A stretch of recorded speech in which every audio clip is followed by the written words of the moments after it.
Hai, saya Marta Suherman. Hari ini kembali ke sesi Q&A dan hari ini kita akan bahas mengenai settingan dalam kamera, terutama mengenai kamera mode.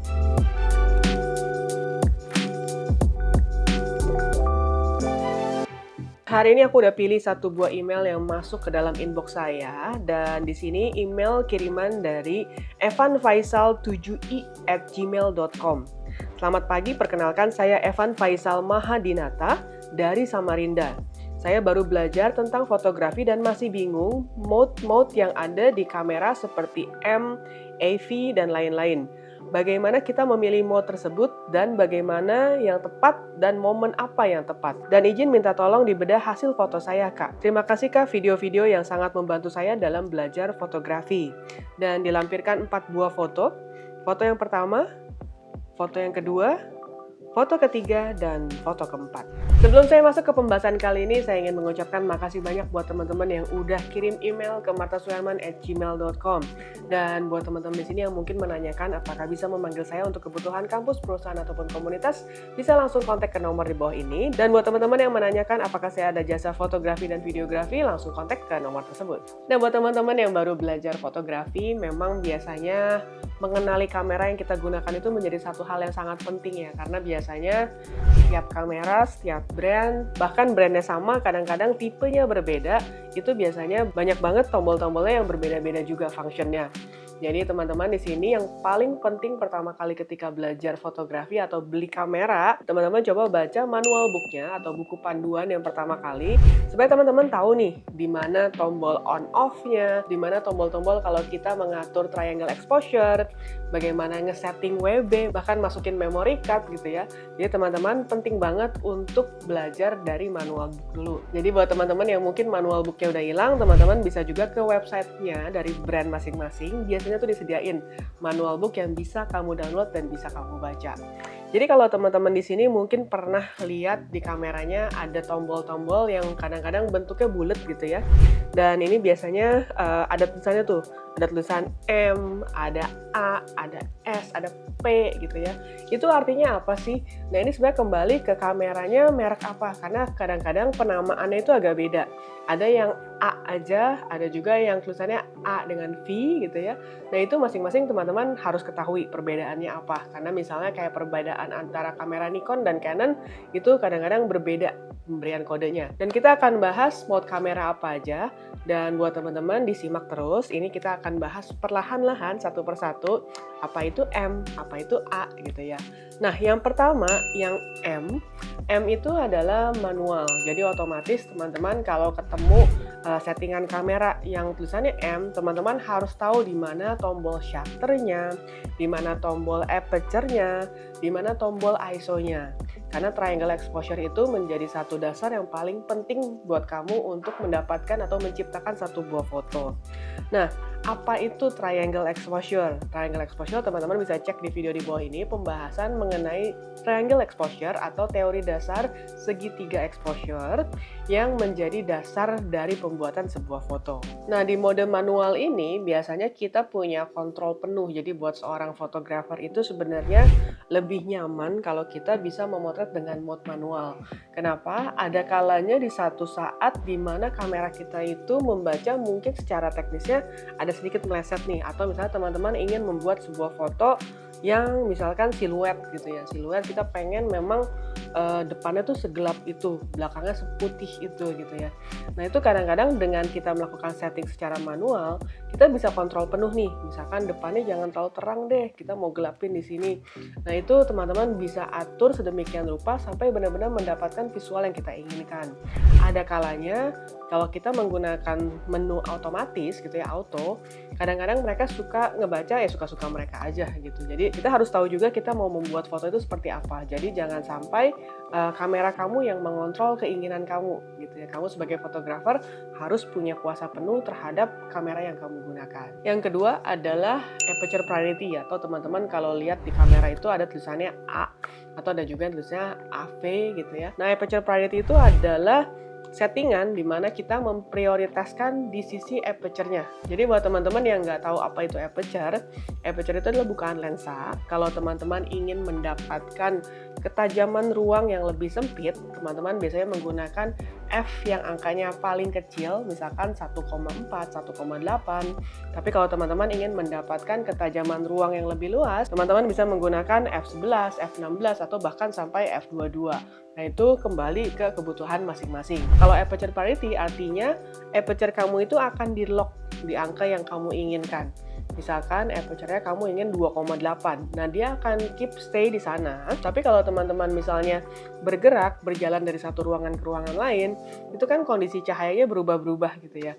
Nah, di sini teman-teman akan tetap stay di angka 2,8 itu.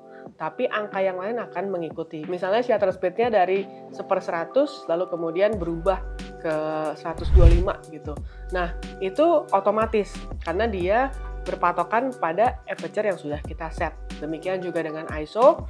ISO kalau teman-teman set di sana menjadi auto ISO, dia akan mengikuti. Kalau misalnya teman-teman dari area outdoor masuk ke dalam indoor, itu otomatis cahaya di dalam ruangan biasanya lebih sedikit ya. Jadi biasanya pasti ISO-nya akan naik lebih tinggi. Nah, kondisi seperti apa yang mungkin teman-teman ingin jaga gitu ya. Kalau misalkan teman-teman menggunakan aperture parity, misalnya kalau teman-teman ingin dokumentasi. Dokumentasi kan kadang-kadang kita ingin nge-tag wajah tamunya nih. Tamunya pengen wajahnya tajam tapi background-nya di bokeh semua, di blur. Kita otomatis ingin kunci di f2,8-nya itu sendiri gitu ya. Nah, artinya angka yang lain akan menyesuaikan. Kalau misalkan dia kondisinya agak sedikit gelap, nah otomatis dia akan menggeser dari shutter speed-nya jadi lebih turun, ISO-nya jadi lebih naik gitu ya. Jadi dia mempertahankan F-nya itu sebagai prioritas utama dalam pembuatan foto yang kamu ingin lakukan. Nah, lalu bagaimana dengan speed priority atau tulisannya S gitu ya. Nah, di speed priority ini otomatis dia sangat menjaga di shutter speed-nya. Jadi shutter speed yang kamu udah set, misalkan aku pengen nge-shoot-nya itu di 1/1000 gitu ya. Karena objeknya bergerak sangat cepat. Kalau teman-teman pakainya di aperture priority, shutter speed itu akan bergeser terus-terusan. Nah, ya karena dia mempertahankan si aperture-nya, bukan si shutter speed. Tapi kebalikannya, kalau di shutter speed kamu mempertahankan 1/1000, aperture ini akan turun naik. Jadi dia akan ngelihat, oh ini ternyata dalam kondisi kayak gini, ya udah deh dia naikin jadi 11 misalnya. Lalu ISO juga akan mengikuti, oh kira-kira kalau kayak gini tambahin deh shutter speed-nya.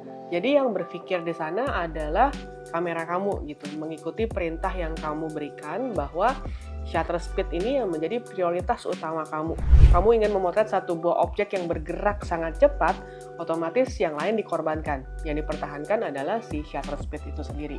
Biasanya bisa untuk event-event olahraga, orang lagi lari, atau misalkan lagi balapan mobil, motor, ataupun kuda misalnya gitu ya. Jadi intinya lebih mengacu pada kegiatan-kegiatan yang memang pada pergerakan yang membutuhkan pengaturan speed yang tepat. Nah, yang berikutnya adalah P atau program. Nah, di program ini sebenarnya kamu bisa mengatur kedua-duanya. Jadi teman-teman bisa mengatur aperture-nya dan juga shutter speed. Jadi yang kamu lakukan adjustment adalah di ISO-nya aja.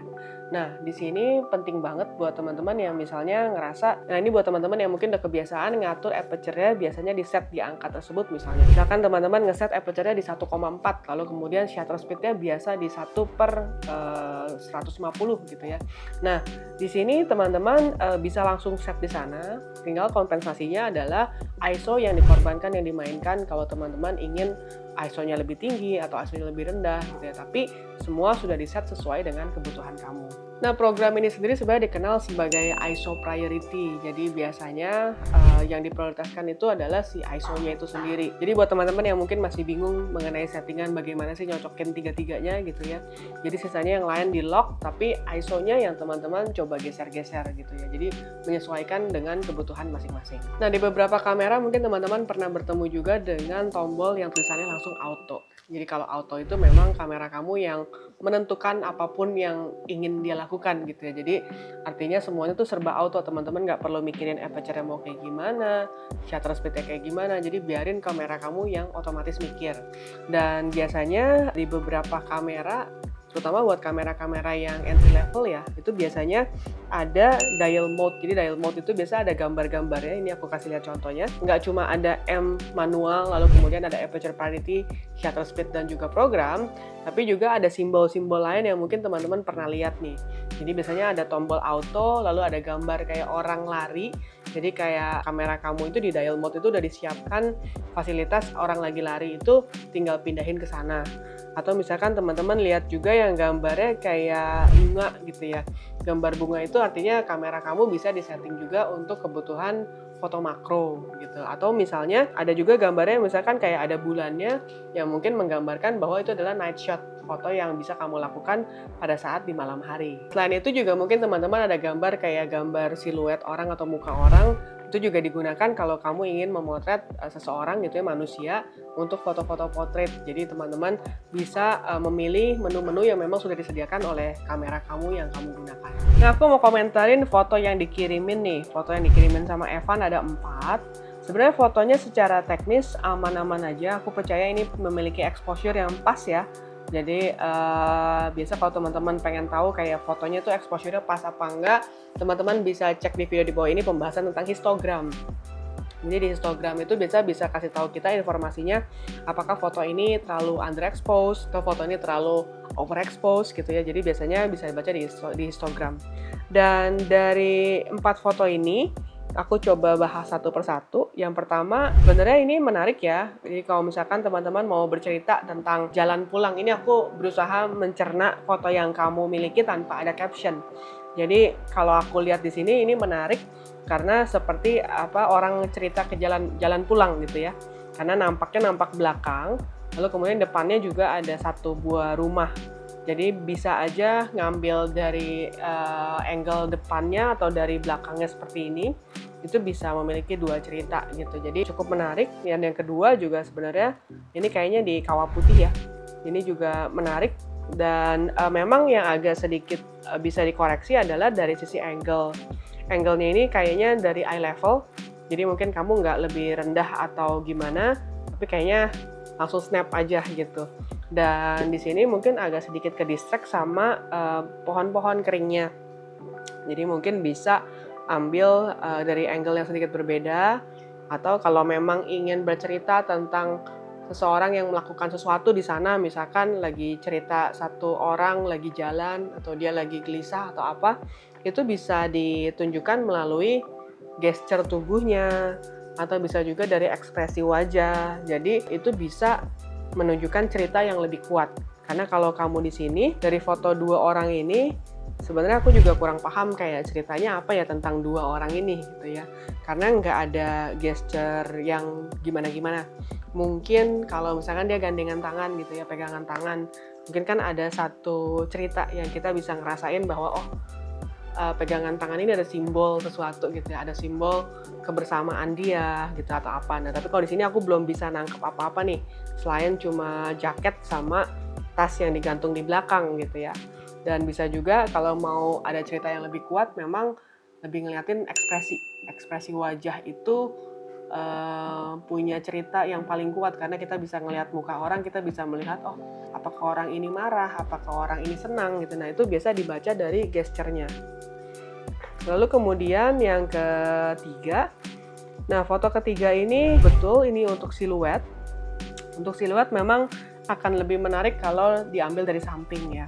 Hanya hati-hati aja dengan background di belakang, karena ada kalanya beberapa orang yang nggak suka ketika fotonya itu kepotong di bagian leher. Nah, itu harus diperhatikan apakah kamu angle-nya lebih turun sedikit ke bawah, atau mungkin perlu juga lebih tinggi gitu ya, jadi nggak ke-distract sama bagian belakang. Tapi overall secara exposure ya cukup, udah cukup ya, exposure-nya nggak perlu dipermasalahkan, tinggal angle-nya aja dinaikin atau diturunin. Nah kemudian juga yang terakhir yang kucing ini juga cukup menarik. Nggak ada teori bahwa seekor kucing itu harus kelihatan satu badan full gitu ya. Jadi kalau memang mau fokus ke matanya dia ketika dia ngelirik, ini juga cukup menarik. Dan dari detail warnanya juga cukup matching ya semuanya gitu, monoton, warnanya coklat, kulitnya juga bulunya juga coklat. Jadi semuanya tuh cukup compact gitu. Jadi kira-kira mungkin itu opini aku tentang 4 foto yang kamu kirim. Nah, demikian kira-kira penjelasan tentang kamera mode yang bisa kamu gunakan sesuai dengan kebutuhan kamu. Jadi jangan khawatir lagi, karena biasanya kamera itu semakin canggih, otomatis semakin banyak fitur-fitur yang membantu kamu untuk dioperasikan. Kalau teman-teman di sini menanyakan yang mana yang benar, sebenarnya nggak ada salah atau benar kayak gitu ya. Tapi lebih kayak kebiasaannya tuh biasa di mana. Tapi kalau kita fotografer yang memang sudah terbiasa dan pengen punya kontrol penuh terhadap alat yang kita gunakan, biasanya memang kita lebih prefer menggunakan manual. Tapi untuk menggunakan manual ini kita otomatis sudah harus ngerti dari ujung ke ujung. Harus mengerti aperture itu efeknya seperti apa kalau kita set, kalau shutter speed kita buat atau salah shutter speed, efeknya seperti apa. Jadi setelah kita pahamin itu, baru teman-teman bisa menggunakan si manual. Karena kalau enggak pasti akan bingung.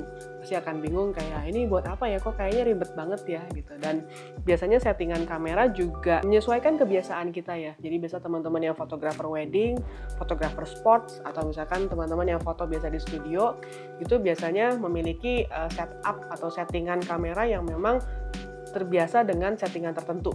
Jadi nggak ada salah benernya, ada kalanya ketika kamu lagi suka banget foto street gitu ya, lalu kemudian kamu pindah ke foto studio, ada kalanya settingan kameranya memang harus diubah. Nah, demikian penjelasan kali ini buat teman-teman yang mungkin ingin menanyakan sesuatu ataupun ingin fotonya dibedah, silakan email ke martasuherman@gmail.com. So, thank you for watching, jangan lupa like, comment, subscribe, dan juga share. Bye!